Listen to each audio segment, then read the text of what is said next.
It's almost summer, which means bikini season. So if you want to be snatched, here's some things you can do. Also, if you struggle with digestion, bloating, any of these things, water retention, this is what you're gonna do. First of all, chia seeds. And just getting more fiber in your diet in general, not only is this really great for balancing your blood sugar, which is going to help with balancing your hormones and also just improve gut health overall, fiber also reduces bloating over time. Now, the issue with this is a lot of people start with really high fiber foods and they increase fiber by a lot all at once. This is actually going to make you bloated. What you want to do is you want to start with eating a small amount of fiber a day. Usually it's really good to start with psyllium husk, or you can do small amounts of chia seeds. What I like to do is I mix a couple spoonfuls of chia seeds with coconut milk and then I shake it in a jar. Then I have chia seed pudding every single morning with some yogurt as like a parfait. You can also just mix chia seeds with water and take like a little bit. I would even just do a teaspoonful. This is going to help your digestive tract get used to the amount of fiber that you're intaking. It's going to help improve your digestion over time, as well as your gut health, as well as your overall bloating. The next thing you can do is castor oil packs. This is something that I have noticed makes a huge difference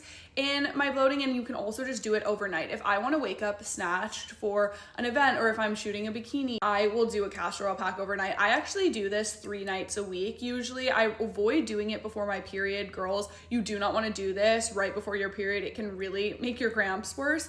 However, this is something that I do regularly and I notice a big difference. It improves my digestion, it improves my bloating, and I wake up with the flattest stomach of all time. Next thing is you want to be making sure you're staying hydrated. If you're someone who retains water weight really easily, it's probably because you're not actually hydrating enough.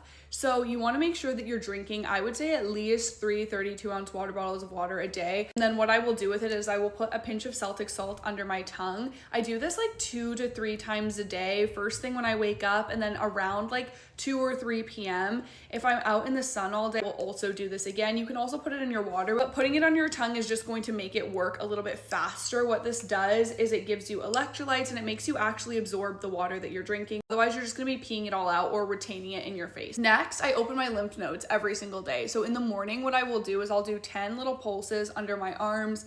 I'll do 10 pulses here, 10 pulses here, 10 around my nose, 10 behind my ears, and then I also do 10 on like my stomach, kind of where your hip bones are, and then sometimes I'll even do the back of my knees. Whenever I am showering, I will dry brush my body. This really helps with lymphatic drainage. Every single day I do a gua sha routine, usually in the morning after I've opened my lymph nodes. This just gets everything flowing and I feel a lot more energized, a lot lighter, a lot less sluggish when I'm doing this. Love you guys so much. I will see you guys in the next video. Bye.